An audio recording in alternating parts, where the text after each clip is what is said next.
I suggest you look more closely at this. No matter how many times we rewatch the Harry Potter movies, there is always something new to discover. The filmmakers went above and beyond when it came to hiding clues and secrets within every scene, and all these years later we are still uncovering some tiny yet incredibly important details that have to be seen to be believed. Today, we're checking out some of the sneakiest hidden secrets from within all of the Harry Potter movies. When Harry first meets Professor Snape, Snape asks him about a potion recipe that we always assumed was a ploy to make Harry look bad in front of the class. But actually, it's so much more. Snape asks Harry, "Tell me, what would I get if I added powdered root of asphodel to an infusion of wormwood?" If you don't know your Victorian flowers, it's an easy message to miss. But it turns out that asphodel is actually a lily, Harry's mother, and the Victorian funeral flower, and wormwood used to represent loss and grief. After all this time? Always. Harry first learns that his dad was a talented Quidditch captain and seeker when Hermione shows him a trophy with his name on it in the Hogwarts Quidditch trophy case. You never told me your father was a seeker too. We almost missed another very important name on the trophy right next to James Potter, none other than Professor Mcgonagall herself. Remember when Neville gets a Remembrall in the mail? A little magical device to help him keep track of things? And yet, I can't remember what I've forgotten. well, if you look closely, Neville is the only one not wearing his robes, so we have a pretty good idea what he needed to remember that day. Did you know that the costume designers used simple scarves to illustrate each of the characters' distinct personalities? Ron's is slung carelessly around his neck, Harry's is half on, half off, and looks like he has been adjusting it a lot, and Hermione's is perfectly and neatly tied, of course. You can also see it in their ties, how Hermione's is done up properly, Harry's is half undone, and Ron's is almost completely off. There are so many details hidden in a deleted scene from Borgin and Burkes in the Chamber of Secrets. In it, we see Lucius and Malfoy entering the shop, and they touch on quite a few of the important items. We don't see what he is selling, but Lucius takes care not to include one unseen item in his sale. That particular item is not for sale. We later figured out that it was none other than Tom Riddle's diary that he wound up slipping to Ginny.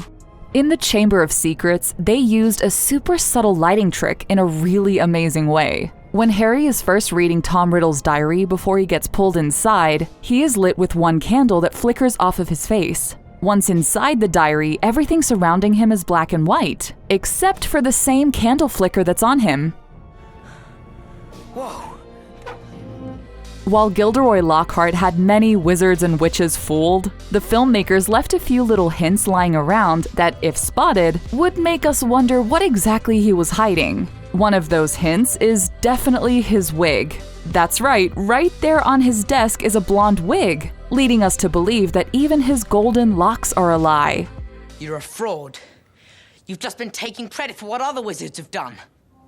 The Prisoner of Azkaban is all about time, and no one knows more about time than the legendary Professor Stephen Hawking. They wanted to pay tribute to him in the movie, so when Harry is at the Leaky Cauldron, he passes a wizard drinking a cup of tea and reading none other than Professor Hawking's book itself, A Brief History of Time. Most of us, if we were to encounter a dragon, would be a little more worried for our own safety than its. The Hungarian Horntail. But the filmmakers behind The Goblet of Fire wanted to ensure any animal lovers out there that even mythical creatures were treated well. At the very end of the credits, you can see a disclaimer that states no dragons were harmed in the making of this movie. Of all the subtle hints and clues hidden in Harry Potter, sometimes it's clear that the designers just wanted to have a little fun. Which we noticed when we spotted the box of CHEERI-OWLS that they stuck into the breakfast scene in the Great Hall during the Order of the Phoenix. Looks like everyone enjoys cereal for breakfast, not just muggles. Among the creepy skulls and zombie hands in Borgin and Burkes is one more item that we wouldn't have paid any attention to if it didn't come back later in such a big way. Not touch that, except for the wrappings. Do you understand? The cursed necklace that is accidentally touched by Katie Bell in The Half-Blood Prince is sitting on a bust inside one of the dusty glass cases. Lucky for Harry, he was ensnared by the zombie hand instead. In The Half-Blood Prince, we get to see into Dumbledore's memory of the first time he met Tom Riddle. I'd like you to see it, if you would. And in that moment, one sneaky clue tells us a lot about him. In the orphanage, Tom is standing next to his window when Dumbledore enters. Laid out along the windowsill are 7 small rocks, which actually foreshadow his future 7 Horcruxes. We often forget that Lucius Malfoy actually spent some time in Azkaban after the events of the Order of the Phoenix, but it's clear that he hasn't. Give me the prophecy now, or watch your friends die. In the Deathly Hallows Part 2, in the middle of the epic battle at Hogwarts, when Lucius reaches his arm out to his son, if you look closely, you can clearly see a tattoo of the prisoner number that he was assigned in Azkaban, written across his neck. There's one thing that Muggles have over wizards: laser tattoo removal.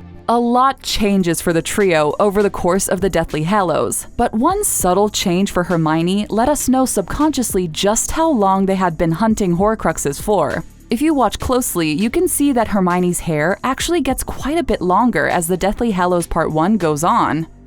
Even when we thought Snape had really turned to the dark side, he was working for the Order of the Phoenix the whole time. During his epic battle with Professor McGonagall, you can see him deflecting her spells right back at Alecto and Amicus, the 2 Death Eaters behind him. We may not have noticed at first, but he's actually protecting her in that moment.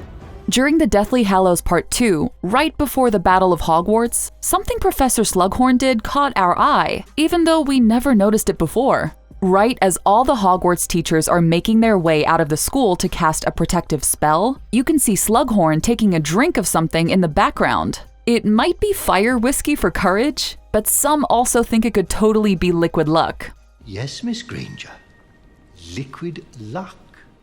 Snape proved to be one of the bravest characters in all of Harry Potter. During his last encounter with Voldemort, Snape is backed into a corner by Nagini. Though it's hard to tell because the lighting is so dark, if you look closely, you can see a Gryffindor scarf hanging on the wall next to him, symbolizing his bravery. One of the best reveals in all of the Harry Potter movies is in the Deathly Hallows Part 2, when we realize that Voldemort hadn't actually defeated the boy who lived. It's a triumphant moment for everyone, but if you look closely, it's also one of the most tragic. When he sees that Harry is alive, George Weasley looks over his shoulder to where his brother should be, before realizing that Fred isn't there and will never be again. One more detail we never noticed is that as Harry, Ron, and Hermione slowly destroy all of Voldemort's Horcruxes, his robes get progressively lighter and more faded. This was a subtle yet very effective way to show that he himself is actually fading away. The Harry Potter books and movies ended in a much, much darker place than they began, literally and figuratively. And this transformation is reflected in the entire tone of the movies, including the opening titles. The Warner Brothers logo at the beginning of The Sorcerer's Stone is its usual bright, cheerful gold. But as the movies go on, it gets darker and darker and darker with every year. And all of these are just barely scratching the surface.